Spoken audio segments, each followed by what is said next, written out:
Todas as histórias populares, aquelas que são contadas de pais para filhos, sempre, mas sempre têm um contexto real por trás. E os filmes que mudaram a infância de milhões não são exceção. Em apenas alguns segundos vou te contar a verdadeira e terrível história que inspirou o filme Marcelino Pão e Vinho, e te asseguro que vai dilacerar sua alma. E se por acaso você é muito jovem e não sabe nada sobre essa história, apenas faça o teste. Vamos lá. Aproxime-se do seu pai ou da sua mãe ou de um dos seus avós e pergunte: você sabe quem é Marcelino Pão e Vinho? E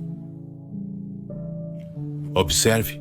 Eu prometo que assim que terminar de dizer, você verá como os olhos deles se iluminam de felicidade e nostalgia. E claro, deixe nos comentários como eles reagiram, o que eles disseram, e eu quero ler os outros contando onde e quantos anos tinham quando a viram pela primeira vez. Fique comigo e você saberá a terrível história real que inspirou o livro e o filme que quebrou recordes e que Hollywood nunca viu chegar. E eu sou documentalista, e isso é Marcelino Pão e Vinho.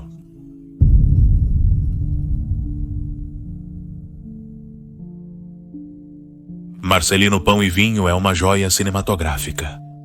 Lançado em 1955, baseado no romance do espanhol José Maria Sánchez Silva. Seu sucesso foi avassalador, tornando-se um clássico do cinema e deixando uma marca indelével, também na América Latina, onde gerações cresceram com sua mensagem comovente.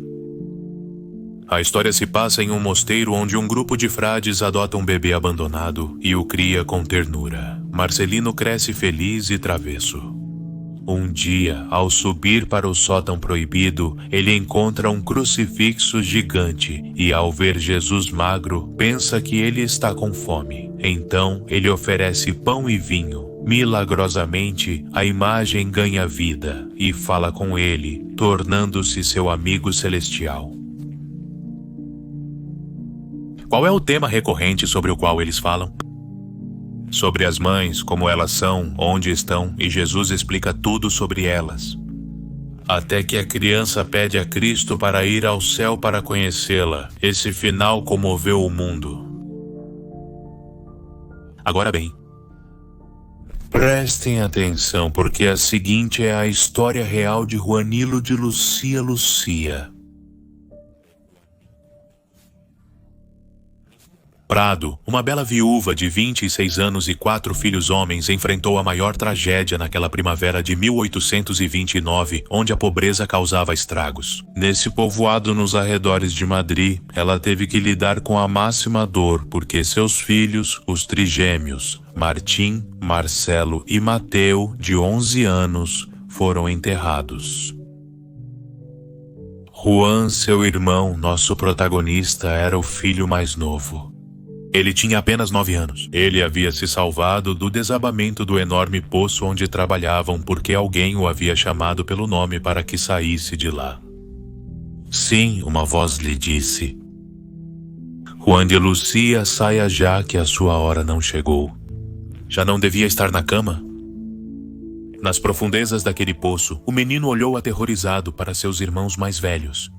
Ele jogou a pá, pensando que era aquele médico que tinha dito à sua mãe que Juan deveria ficar em repouso até que a tosse passasse. Juan saiu do poço dizendo: por favor, doutor, que mamãe não descubra que vim trabalhar com meus irmãos. Precisamos dos 12 reais que nos pagam. Precisamos deles para lhe fazer um presente. Amanhã terminamos de cavar este porão e com esse dinheiro compraremos o vestido das rosas, o que vimos na loja. Quando seus olhos se acostumaram à luz, ele viu que não havia ninguém ali, nem perto nem longe. Olhou para um lado e para o outro e só viu grama e folhas arrastadas pelo vento. E então sua pele se arrepiou, e foi quando ele ouviu: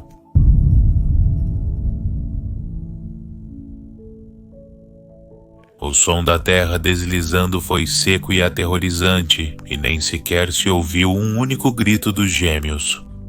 Nem tempo para isso eles tiveram. Em um segundo ficaram soterrados, lá nas profundezas daquele poço, no silêncio mais assustador.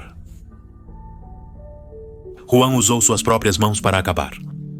Nada podia ser feito. A primeira coisa que encontrou foi uma dessas pás. Ele a pegou para se ajudar e encontrou Mateo e Martim, que estavam juntos, com os olhos abertos e... o rosto? Aquele rosto de espanto típico de quem morre asfixiado. Finalmente ele também retirou Marcelo, que tinha a mandíbula deslocada pela força do desabamento. Os 3 cadáveres que lhe custaram tanto esforço para desenterrar foram novamente sepultados após aquela missa 2 dias depois. Imagine aquela pobre mãe, carregando a dor. Apesar do apoio do médico e de toda a cidade, algo se quebrou dentro dela. Algo a mergulhou na maior raiva e a envolveu em culpa. Sua cabeça só lhe dava uma resposta diante de tanta tragédia. Culpar-se e justificar em sua mente exausta que iria matar o Juan. É isso mesmo, a mulher desconsolada pensava. Ele me desobedeceu e fugiu para ir com seus irmãos. Meus lindos trigêmeos estão mortos. Juan, quando eu morrer de tristeza, você ficará aqui sozinho. E isso seria cruel. Mas não eram pensamentos próprios, claro que não. Era o demônio que, diante da cena, sentiu que a mulher estava fraca e depois, como sempre fazem esses malditos, apareceu. Porque sabe que nesses momentos de desespero, suas palavras venenosas penetram profundamente na vontade de qualquer alma ferida de forma tão brutal, e o demônio só se atreve a se aproximar de uma mãe quando a vê triste e com pouco esforço. Pode fazer com que se sintam culpadas por qualquer mal que tenha acontecido aos seus filhos. O infernal repetia, uma e outra vez. Não decepcione os trigêmeos e mande o irmãozinho deles com eles. Enfie a faca no pescoço dele. Você sabe que eu não minto. Quando seus 4 filhos estiverem no paraíso, você poderá morrer em paz, e eu te receberei no inferno, onde queimarei as culpas de sua alma por ter falhado como mãe. E você falhou mesmo. Tinha 4 filhos, e só te resta vivo João, a quem você deixará órfão neste mundo horrível. Salve-o da dor, faca e paraíso.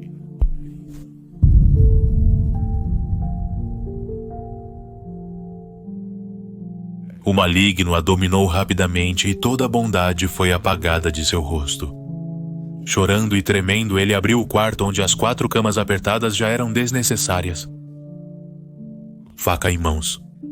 Ele viu o rosto de Juan implorando com um pé fora da janela, pronto para escapar.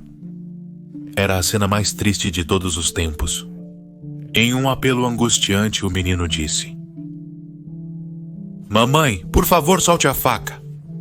Não, mamãe, por que você quer me machucar? Eu não fiz nada, mamãe. E sem perder um segundo, ele pulou e se afastou dali através dos altos pastos. Mas por que ele tinha uma perna na janela quando sua mãe entrou? Porque aquela voz, a mesma que o tinha tirado do poço, o havia alertado segundos antes, dizendo: Não culpe sua mãe. Ela não sabe o que faz. Mas não tente argumentar com ela. Escute-me, Juan. Corra. Não olhe para ela e corra.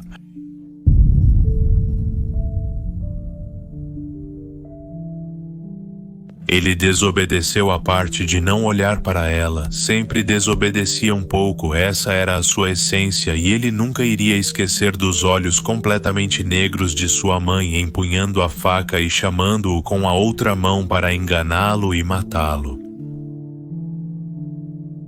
Um casal de idosos conhecidos e bem-sucedidos vendedores de cavalos o encontrou após 3 dias de caminhada.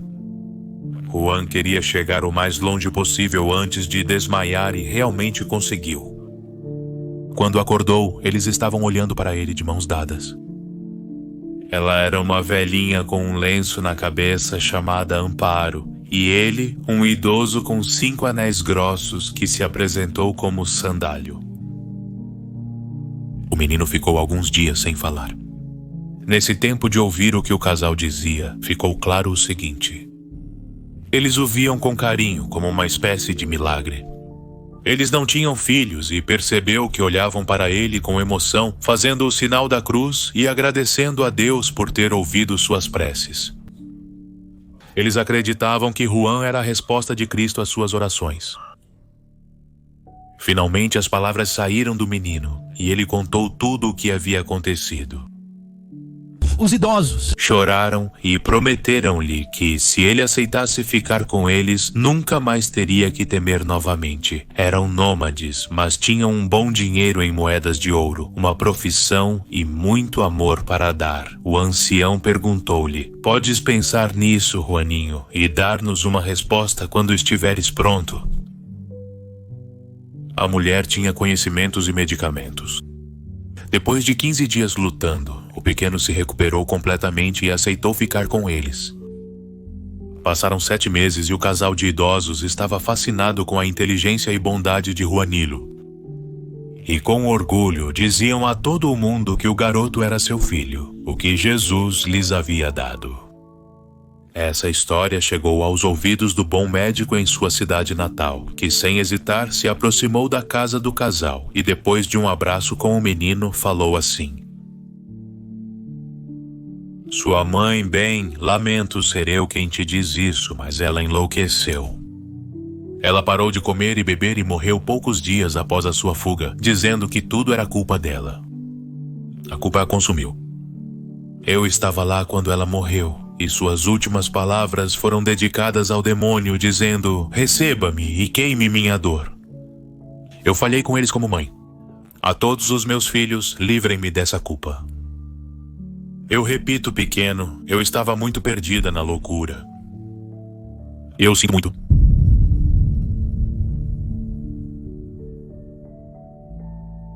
Juan chorou. Algumas horas depois de se despedir do médico, ele se deparou na rua com um mendigo que os funcionários de uma loja expulsaram aos empurrões, repreendendo-o porque sua aparência assustava os clientes refinados. O homem sentado contra a parede reclamava do maltrato, dizendo: estou há dias sem comer nem beber. E ninguém parece se importar, será que eles não me veem? O menino ficou impressionado só de pensar no que aquele pobre senhor estava sofrendo e imerso na piedade. Correu para pegar um grande pedaço de pão e um pouco do vinho que Sandálio costumava beber e saiu para procurá-lo. Ele não apenas entregou o pão e o vinho, mas também se sentou para conversar com ele como se fossem velhos amigos. Ele compartilhou suas tristezas e falou por 1 hora sobre o horror que havia vivido, a tragédia de seus irmãos e sua mãe, enquanto o faminto ouvia com atenção. Depois se despediu do homem com carinho, colocando em seu casaco uma moeda do dinheiro que os idosos lhe davam. E se foi. Só então, quando estava a 50 metros, ouviu a voz do mendigo dizendo: desejo-lhe boa sorte na sua viagem, porque você deve honrar a sua mãe. Você sempre deve honrar a sua mãe. Ele reconheceu a voz na hora.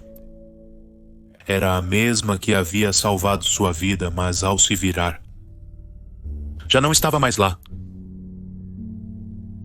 Ele relatou tudo a Amparo e Sandálio. A idosa, emocionada, disse a ele: nós também nos encontramos com aquele mendigo. Há muitos anos, ele estava com a cabeça sangrando e naquele momento havia uma praga que assustava a todos. Evitavam passar por onde ele estava. Apenas Sandálio e eu o ajudamos. Tiramos alguns espinhos que estavam cravados nele e então ele segurou nossas mãos e disse: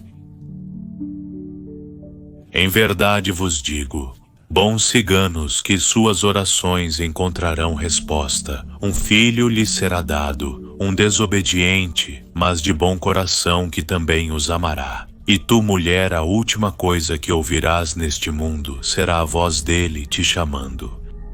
Mamãe. E algum tempo depois te encontramos, Guanilo, e eu sei que aquele homem era Jesus. Sandalio só acreditou quando te vimos, mas se Cristo quer que você vá honrar sua mãe, nós te acompanharemos nessa viagem. Juanillo, beijando a mulher, disse-lhe: Obrigado, Amparo. Você é realmente boa. E a velha, chorando de emoção, bateu carinhosamente em sua boca, dizendo: Cala, cala.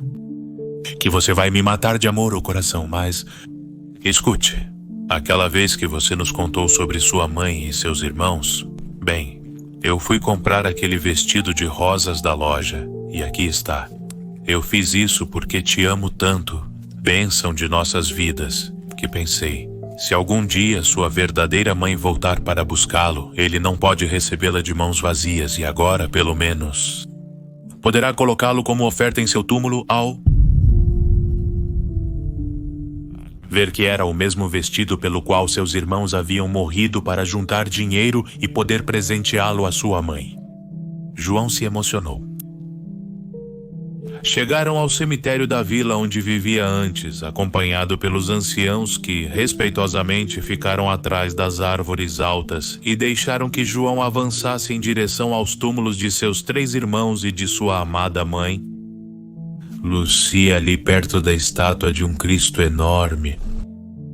O menino disse: Querida mãe, sei que não era você.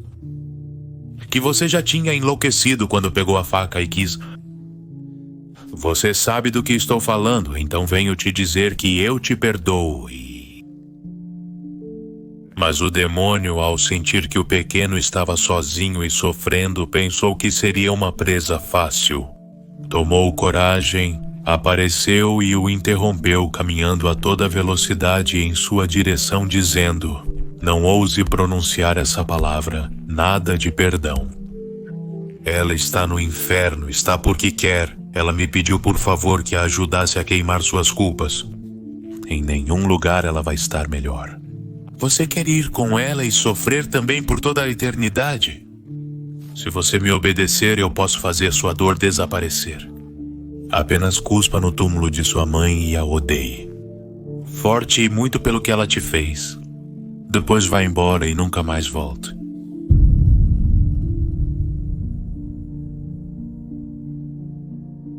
Quando o maldito estava prestes a continuar contando essas mentiras para convencê-lo, sentiu um arrepio que o comoveu, contorceu-se de dor e procurou a culpada, dizendo: Como é possível quem está impedindo com seu amor que eu tente sua alma? Você não tem mãe, e só uma mãe pode me fazer sentir este medo.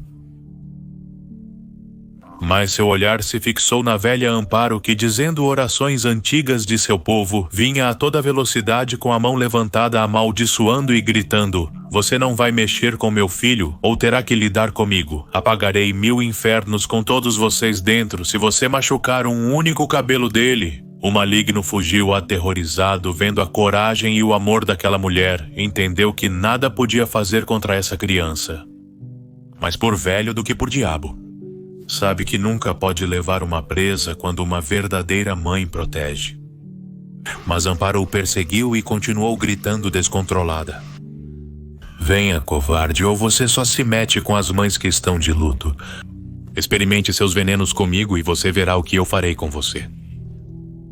O demônio desapareceu e quando a velha voltou, encontrou Sandalio e Juanilo de joelhos diante da estátua gigantesca. No começo ele não entendeu, mas viu que a escultura tinha o mesmo rosto daquele mendigo. Então ela correu e também se ajoelhou diante dele. João disse a Amparo: Ouvi sua voz novamente. Está dentro da estátua aí. Então, o frio mármore onde o Cristo estava esculpido se rachou, E de seu interior surgiu o homem que tanto o casamento quanto Juan haviam ajudado, e não restaram dúvidas de que se tratava de Jesus. O cabelo longo, a barba, o olhar terno, somado à auréola de luz que o envolvia como um ser mágico e protetor. Jesus estava comovido. Ele explicou a Juan que o demônio havia dito a verdade apenas em uma coisa: sua mãe estava no inferno. Contou que ele mesmo havia oferecido a alma da falecida Lucia levá-la ao paraíso para estar com os trigêmeos. Mas ela não havia aceitado. Ela se sentia tão culpada pelas mortes, tão envenenada pelas mentiras do maligno, que desejava ser punida. Ao ver que João chorava muito, falou assim: em verdade vos digo que nada de mal o demônio pode fazer à sua mãe. Eu não permitirei, mas ela está lá esperando seu castigo, acreditando que deve limpar sua culpa. Quando chegar a sua hora, permitirei que você vá buscá-la. Iremos juntos, mas agora peço que Juan o interrompeu, e gritando com todas as suas forças, implorou que lhe permitisse ir até o inferno agora mesmo, que seu único desejo era tirá-la de lá. Jesus, vendo que o menino entendia perfeitamente que deveria morrer para salvar sua mãe, e que isso não iria detê-lo, seu coração puro e santo se comoveu, estendeu sua mão e lhe disse: bem, pequeno amigo, então quando colocares a tua mão na minha, eu permitirei. Mas entenda que não voltarás. Ficarás adormecido e nunca mais acordarás.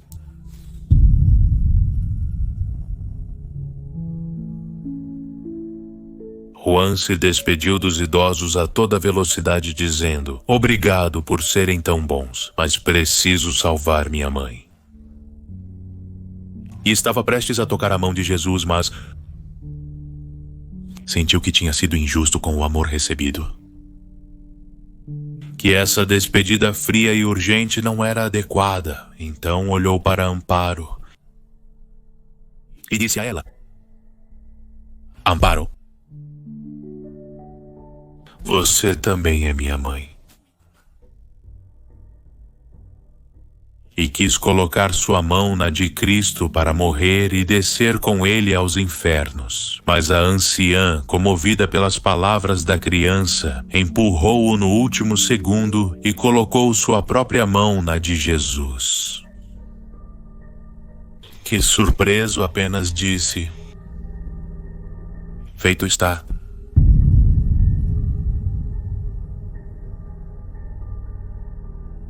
Antes de adormecer para sempre, Amparo conseguiu dizer: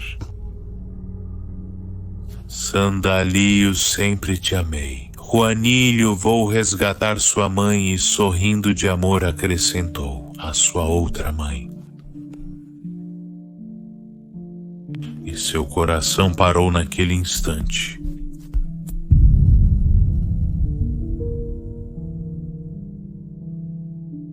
Jesus a abraçou, olhou para os dois e disse: não quero lágrimas aqui. O reino é das mães e em 3 noites prometo que Lucia e Amparo estarão sentadas à direita da minha.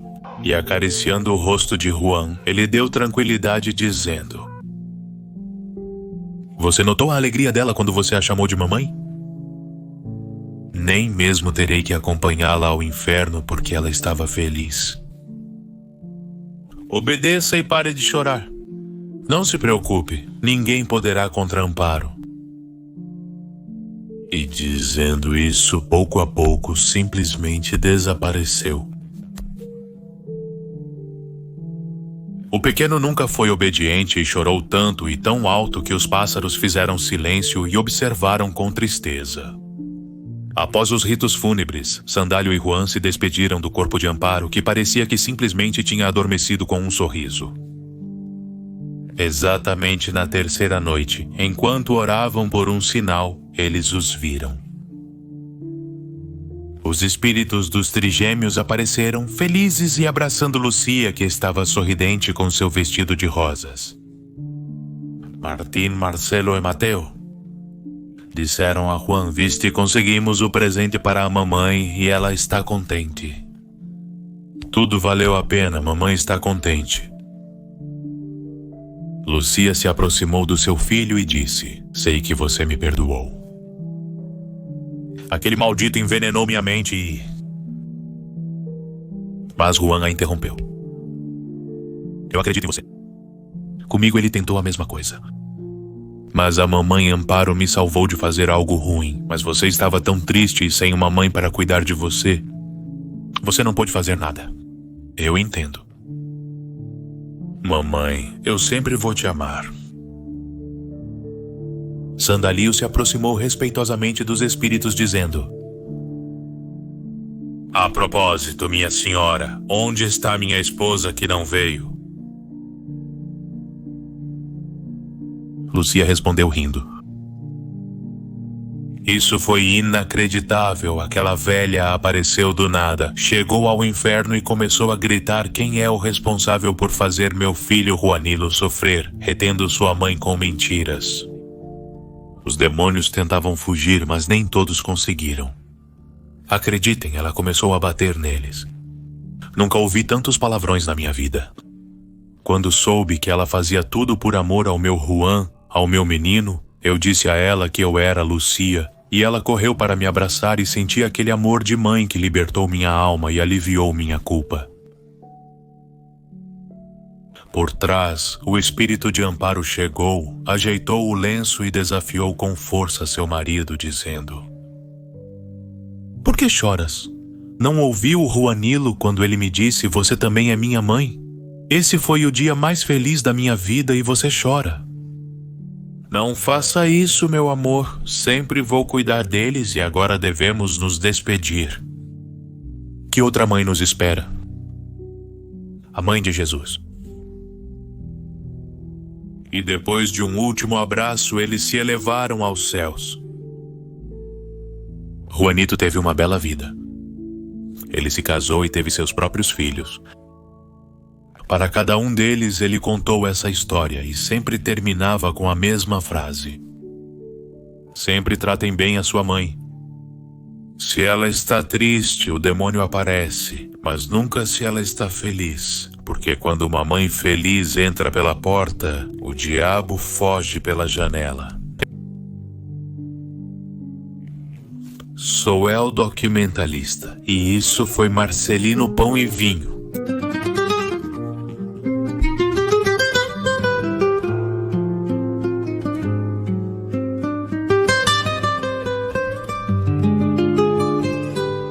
O vento arrasta, sussurros de pena, ouvem-se lamentos na madrugada.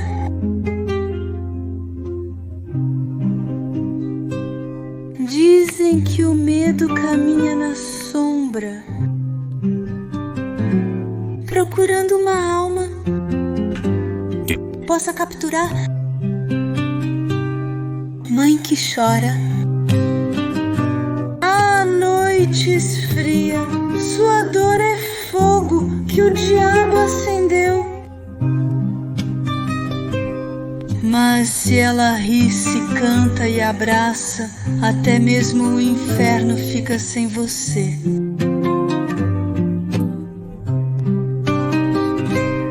Mãe, não chore, pois o mal se alimenta. Mãe, não caia, pois espera atrás. Sua luz é escudo, seu amor é corrente, que até mesmo o demônio sabe amarrar. Tempos cinza levam as horas, as sombras mordem com fome feroz. Mas uma mãe que cobre seu filho vence a morte apenas com seu amor. Onde está um beijo, o medo não cresce. Onde há carinho, a ferida se vai, mãe que luta com alma e peito. Nem mesmo o inferno pode dobrá-la.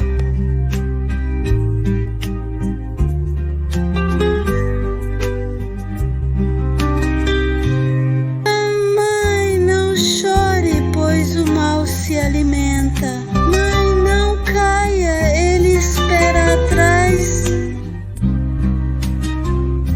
Sua luz é escudo, seu amor é corrente, que até mesmo o demônio sabe amarrar. O documentarista soube contar histórias de sombras e de solidão.